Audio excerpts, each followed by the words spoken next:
Update, update. Update, update. Yan guys, umuulan.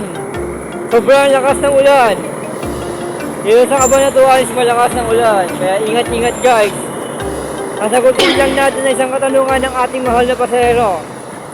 Kanyang katanungan is sa baba. Ayan, sa baba. Kanyang katanungan is magkano daw ba ang pamasahe ng isang set ng computer. Computer set.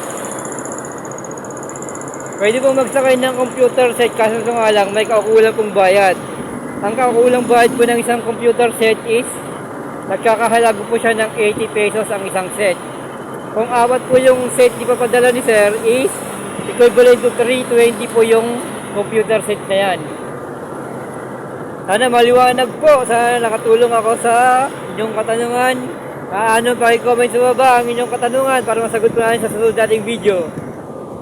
Stay good vibe and mag-ingat palagi. Dalangin palagi. Thank you.